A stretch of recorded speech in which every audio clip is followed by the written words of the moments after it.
Hey, PreSales Collective, it's your host, James Kaikis, and today I'm going to be joined by Alex Navarrete, Senior Solutions Engineer at Slack, and Felix Navarrete, Solutions Consultant at Gainsight. The topic of today's episode is establishing yourself as a new SE, a brothers episode. Yes, that's right. Alex and Felix are brothers.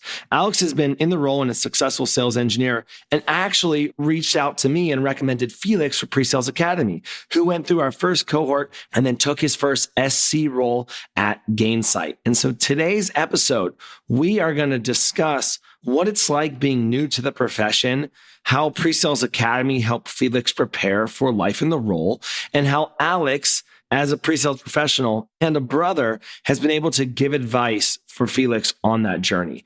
And why today's episode is a special one is because it's great to see the family dynamic here.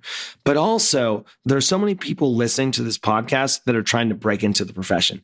There are so many ways that this podcast can resonate. There are people that are trying to break into this profession that are listening to this podcast. There are hiring managers hiring non-traditional talent into this profession. There are PreSales Collective members offering advice or mentoring folks or know people in their network that are trying to break into this profession. So today is just a fun conversation. It's very impactful. There's great advice. I believe you'll find a lot of value in today's episode. Enjoy. Vivint offers a way for companies to deliver an incredible buyer experience, with pre-sales leading the charge. With Vivint, companies can meet the demanding needs of the sales-proof buyer by aligning sales with product, providing repeatable workflows, delivering on-demand product expertise, and winning more deals with transparency and trust. For more information, visit vivint.com. Alex and Felix, welcome to the PreSales Podcast. How are you guys today? James, great to see you. Doing great. Thanks for having me. It's a privilege to be here on the show with you and an honor to be here with my brother as well to share this episode. Yeah, James, thanks so much.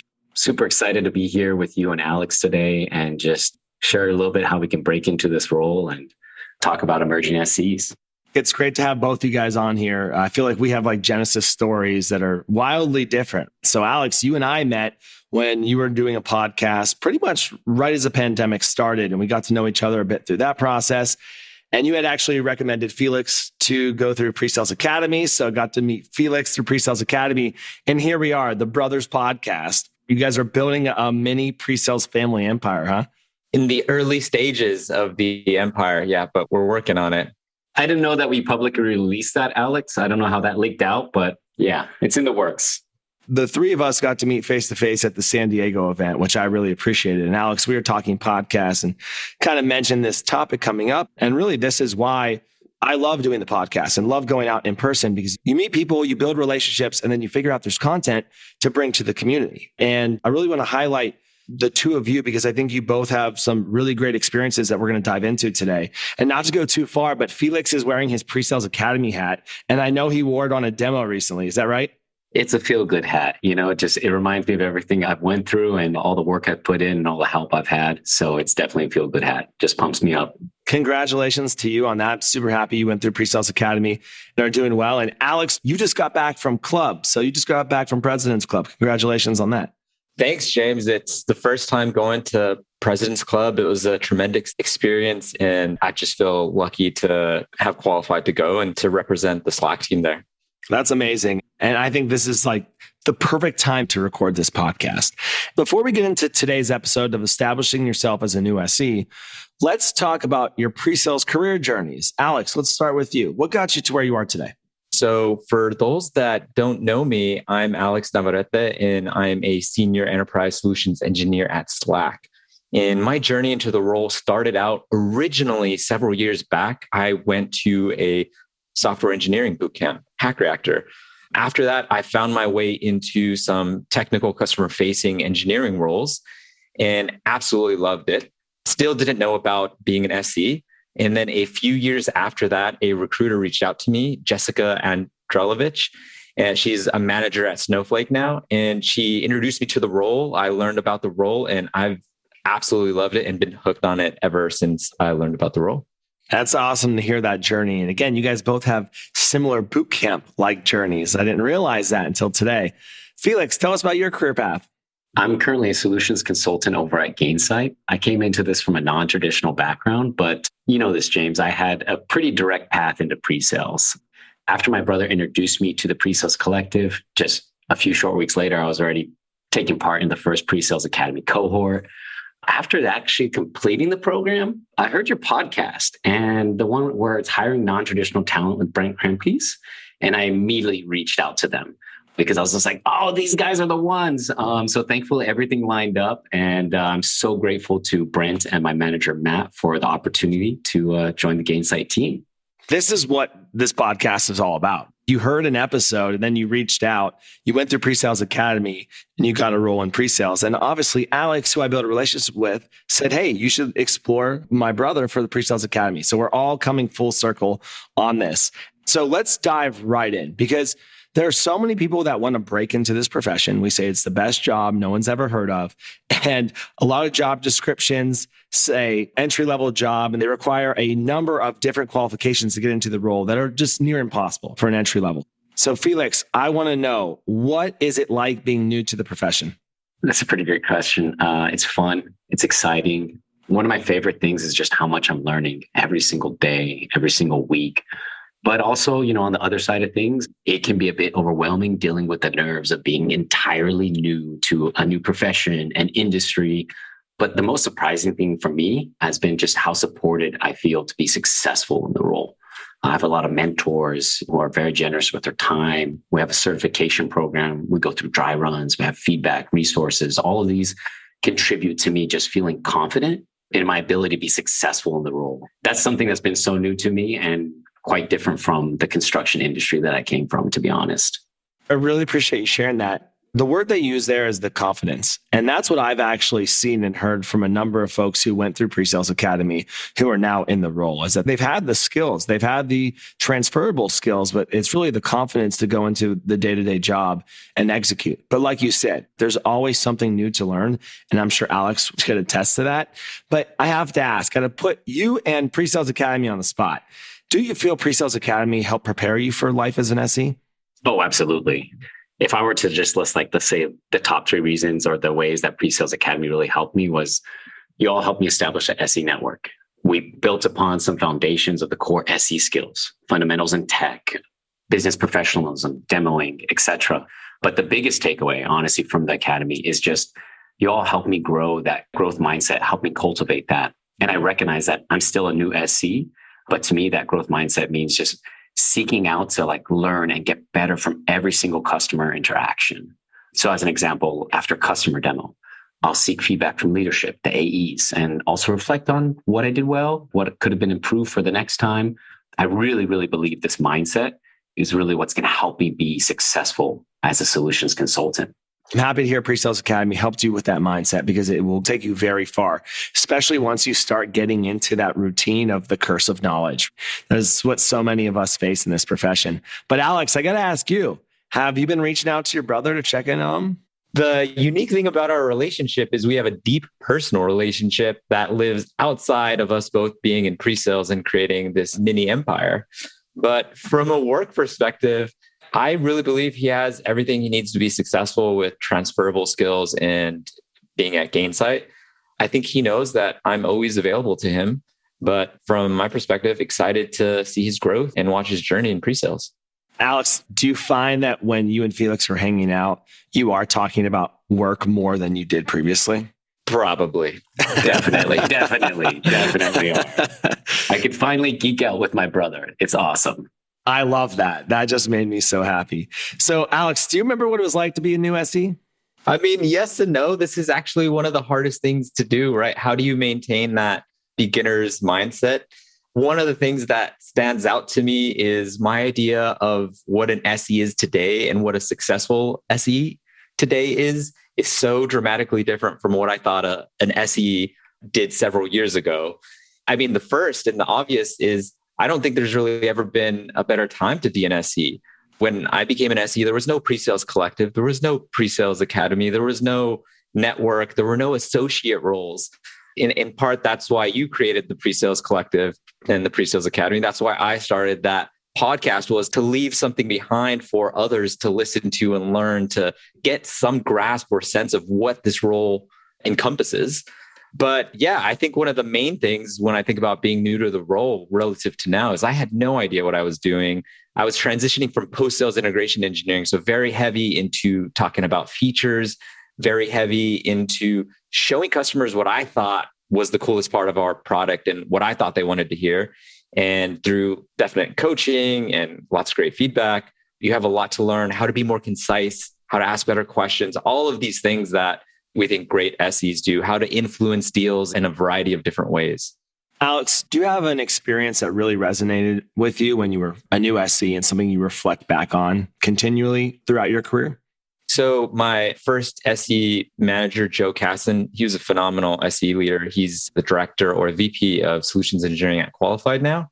And he really loved developing and building new SEs from non-traditional backgrounds. But I would say the most important thing he shared with me early on in my career that I continue to come back to very regularly is your success as an SE is going to be measured by your ability to build relationships with people, cross-functionally, with your AEs, with your customers. And I continue to find that to be probably one of the most true things that I believe to be true as an SE. Great advice from Joe. And I actually got to meet Joe in New York, which was wonderful. So I appreciate you sharing that, Alex. Felix, let's maybe talk about some of the things that you're facing in your day-to-day now. Is there a challenge that you're encountering that you didn't really expect? I think this is a really great question, especially when thinking about bringing in someone from a non-traditional background, whether you're a manager or that person actually making that shift. One of the challenges that I didn't expect was just being able to be comfortable to lean into all of the support that, say, my Gainsight team is offering. While it may seem kind of odd, but it's kind of an adjustment period where I'm not really comfortable in this environment. I'm not used to being able to have people care about my personal and professional growth and really be able to open up and share everything there. So that's probably number one, is that it's kind of like a paradigm shift for me. And that was very interesting. Took me a solid 6 weeks to realize, oh no, you operate differently here, and it's so much better. The second challenge for me was getting clear feedback. Am I doing my job well? What does success look like for me on a weekly basis, a monthly basis? And really just seeing, how can I improve my process and what I'm doing every day, every single week. And so that's something that I didn't expect, but that's on me to bring more clarity into seeking out that feedback to get that improvement. Feedback is an important part. I did a podcast called Culture of Feedback with Nidhi Shah in our first couple of episodes, because to me, it's been super valuable for my career, right? I feel like that once we were able to create a culture of feedback, of celebrating good, celebrating bad, and really learning about how we improve, it allowed all of us to continue to have a deeper level of working relationship and be able to move forward and progress, not only as individuals, but as a team. One of the things that you just mentioned, Felix, that's really interesting is kind of being able to say, hey, these people are really supporting me. They really care about my success in this role.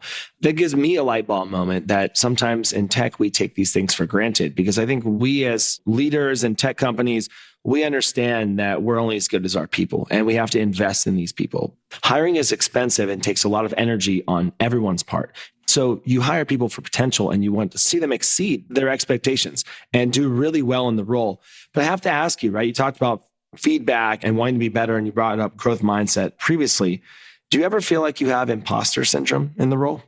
Yeah, no, I've definitely felt some imposter syndrome from time to time. I was even able to voice some of that to my leadership, and they just did a really great job of letting me know, hey, this is something that happens. It happens to all of us, even to this day.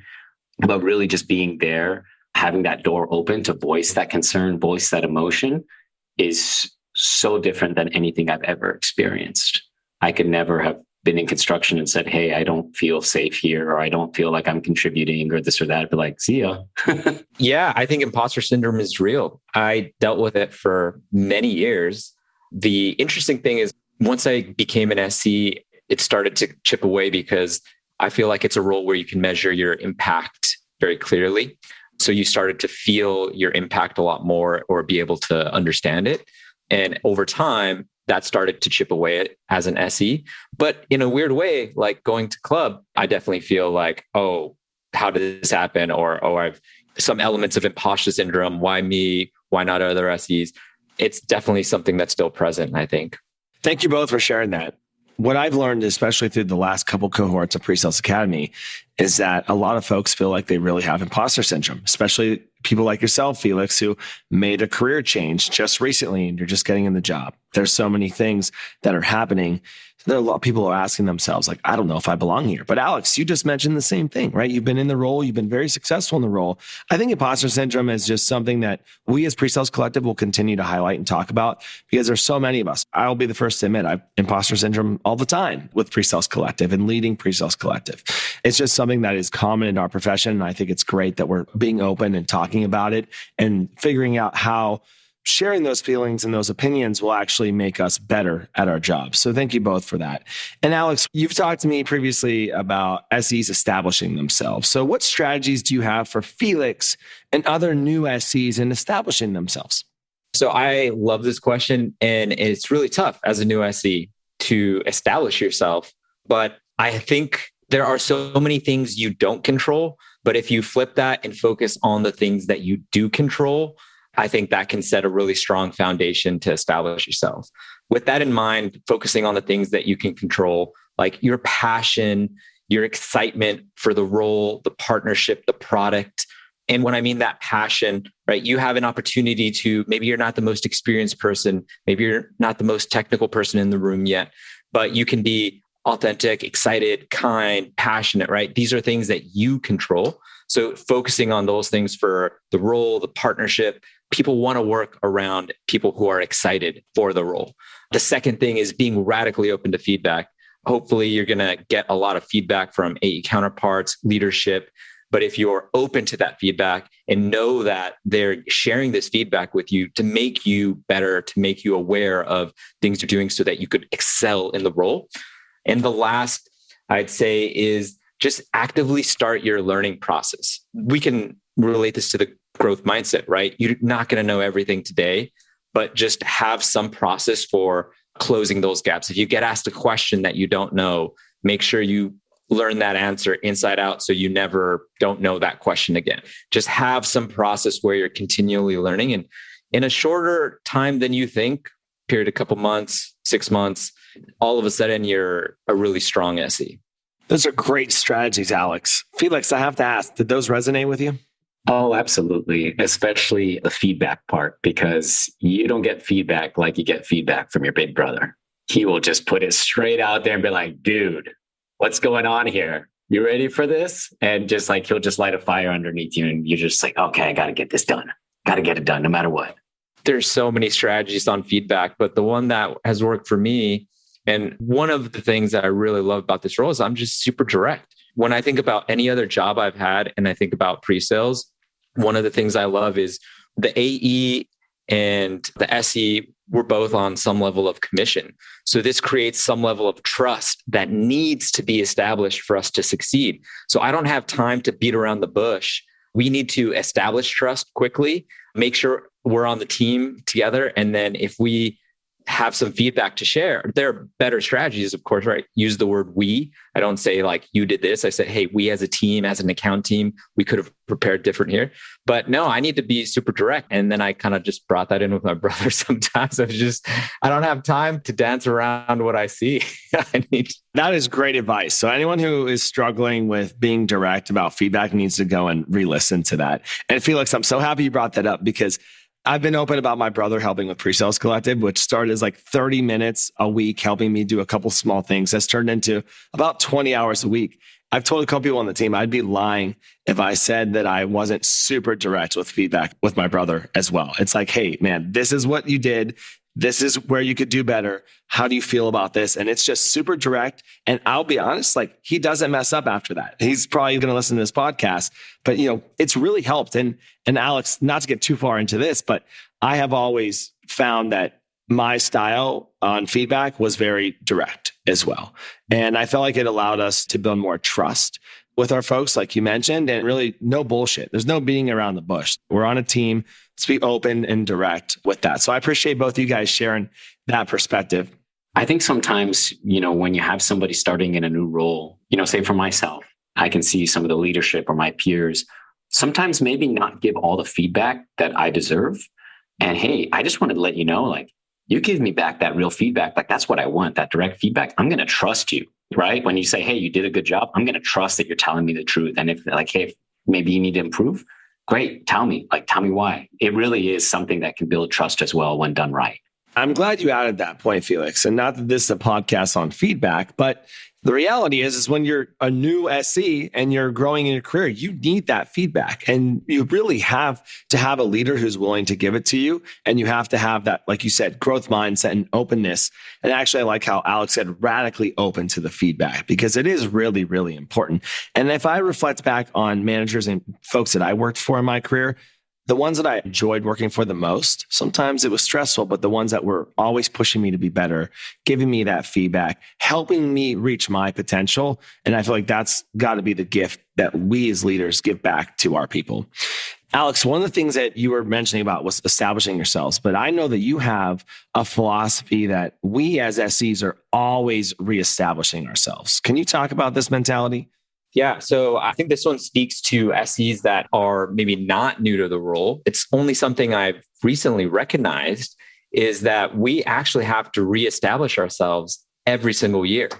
As an example, if you just look at a growing organization, it's not uncommon for there to be some level of reorgs, some level of attrition or promotions, some level of new hires growth. So what does this mean as an SE? This means you're going to have new sales leadership, maybe a new sales director that you're aligned to, maybe a new manager, some new SE teammates, maybe some new AEs. And maybe these people know about some of your work, but they don't really know the impact of your work and how you contribute to the team. So for me, that really shakes out to two main things. Number one is building those relationships, reestablishing that trust with each of these new team members that I'm aligned to and working with. Because again, that advice from Joe, like the strength, your success as an SE is a measure of those relationships. And then I think the second thing that's unique once you've been an SE at an organization for 1 year, 2 years, or even beyond that, is shifting away from how can I just individually get good at executing? What do I need to do? And starting to think about what are my unique strengths and skills that I have at the moment? And how can I apply these to solve some of the largest problems that our team or organization is facing to scale your efforts? That is fantastic. I'm sitting here reflecting on my own experiences, and there have been some articles around PreSales Collective about being known for something. And when you're known for something in your SC role, it allows you to excel and let your reputation carry some weight when you reorg or move around. But to your point, there are so many times that we're supporting new AEs, we're supporting new sales leaders, and we have to start over. And this is the reality of sales, is like what we did last year, last quarter, sometimes gets forgotten. We have to start over continuously. It's definitely forgotten. That could be both good and bad. So I think for yourself, you get to rely on those accolades. You get to say, hey, last year I was at club, I performed, but you get to do that again this year. And I like that you talked about that. And I think this is some of the feedback I'm receiving from some senior leaders, is that a lot of times people who've been in this role for maybe 5-10 years, they're good at their job. They're really good at their job, but they're not always pushing themselves to continuously grow. I have a philosophy that I say on this podcast almost every episode, is that the world is evolving around us. We need to evolve with it, right? And people in this role are always reestablishing themselves. So I'm really glad you brought that up, Alex. It's a bit of a personal mindset, and maybe some people are familiar with this concept or not, but the book 4,000 Weeks, it's something I thought about before, but the average human life is 4,000 weeks. Your professional life will be less than 2,000 weeks. I don't have time to do things that I'm just like pushing papers. Like, I want to be all in on everything I'm doing, work and personal life. So that mindset really drives me to continue that. There's an element of a little bit of a fire in me as it relates to, I don't have unlimited time. And so I definitely want to make sure that the relationships that I have at work and in life are strong, because I think that definitely is what makes work meaningful at the end of the day. That was a mic drop moment there. This is why PreSales Collective exists, to find meaning in our jobs and in our careers. Because we have philosophy. No one goes to work to be below average or average performer. You're always going to do well, to put your name on something and be better. You don't have to go all out. Some folks don't necessarily want to do that, live that way. But to your point, we don't have time to waste it. And I really had never thought about the amount of weeks that we live in our lives. That's some really interesting perspective. I can't believe it, but we're already at the end of the podcast. I've really enjoyed talking to the two of you and hearing your perspectives. But as we talk about establishing ourselves as a new SC in this profession, there's so many folks that are listening to this podcast that are trying to break into the role, or that they know someone who is trying to break into the role, or even that they're helping someone break into the role. So, Felix, what advice do you have for those folks who want to break into this profession? The thing I want to mention here is that breaking into the role is totally possible. I'm proof of that. Many others are proof of that, have gone through the academy or even just say the PreSales Collective. But even though it's possible, it doesn't mean that it's easy. It's quite difficult. It will take a lot of hard work, a lot of grit, and a little bit of luck to make it all happen. So my advice for people who really want to break into the role is, first, number one, believe in yourself. You'll be so surprised at what you can accomplish over the course of several months of just focused work day in, day out. Number two, surround yourself with people who have done it already or who are in the process of doing it. So in other words, just building that network. PreSales Collective, PreSales Academy could be great options for some people in that space. But lastly, and most importantly, own your mistakes and learn from them. Don't repeat them over and over again. It's okay to make new mistakes, but just treat each of these missed opportunities as an opportunity to improve. Wow, that was great, Felix. Thank you for that. Alex, same question. I agree with all that advice, and I'll add on to a couple of points. I've helped a lot of people break into tech over the years because I broke into tech, and I've helped or supported a lot of people into the SE role as well, breaking into the SE role. And there are two common themes that I think I've seen pretty consistently. And so the first is just recognizing the stage that you're at right now. If you're trying to break into the role, you're probably interviewing. So you're interviewing, that means hiring decisions are based on how you answer questions, not how you're going to perform in the job. So my advice here is learn to interview, watch YouTube videos, take LinkedIn courses, and format your answers on those most common questions. Record yourself, watch it back, practice with other SEs if you can, get a coach, get a mentor. I had to get a coach is how I broke into the role. I kept getting to that final round and getting rejected 4 times over. And then I realized I'm missing something. And so I had to get a coach to teach me how to run a meeting. But then, the next set of interviewing went 3 for 3 with offers. So it's just usually small adjustments you need to make that someone can give to you. But you do need to practice the interviewing. And I think if you do that, you will really up-level you as a candidate in the sea of conversations.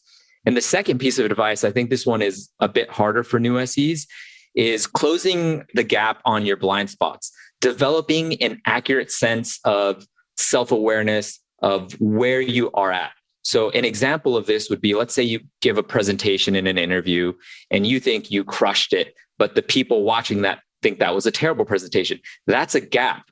And someone who's senior in the role or who's done the role can help you identify those gaps. They're usually very coachable and then help you not make those mistakes. So the best way to close that gap, again, not to mention this, is working with people who've done the role or are in the role, right? PreSales Collective, if you can build some network there, some people might donate time, or PreSales Academy where you get coaches or mentors.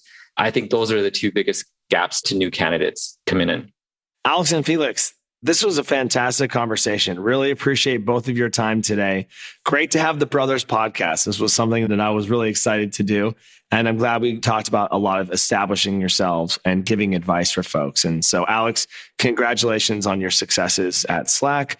Congrats on President's Club. Felix, congrats on getting in the role. I know you've worked really hard to get there, and I know you're going to make the best of this opportunity. So thank you both very much, and congratulations to both of you.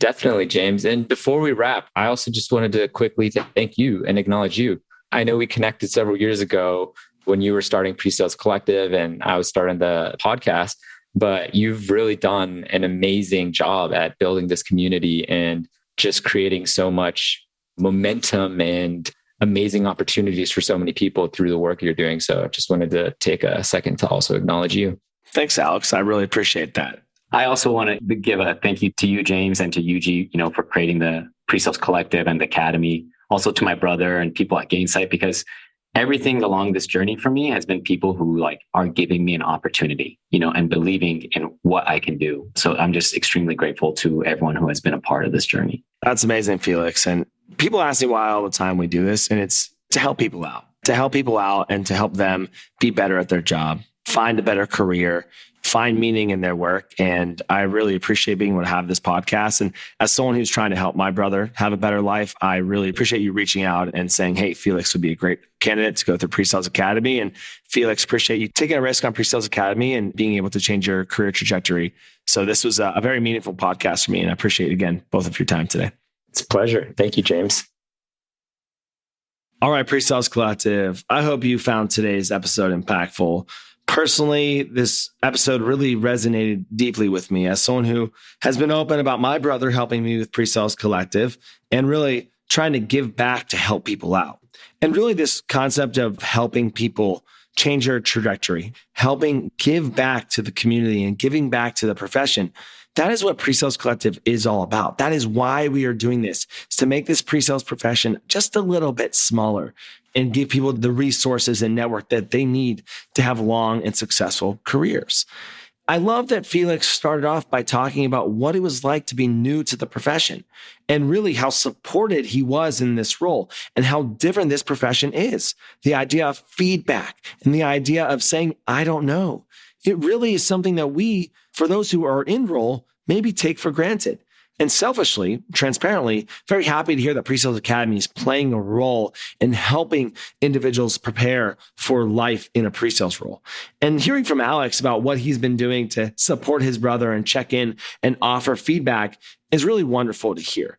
And it's great for us to sometimes take a step back and reflect what it is like being new to the profession and new to being an SE and even new to being in tech. Again, a curse of knowledge, it can be very different. And there are a lot of unexpected things that happen in this role. We can prepare as much as we want, but we're never prepared for everything. So really finding strategies for establishing ourselves, being prepared, and continuously improving, because that is really what this whole episode was about, was culture of feedback and continuous improvement, no matter if you're new to the profession or you've been in the profession for quite some time. And I think that Alex and Felix offered some really great and tactical advice for people who want to break into the profession.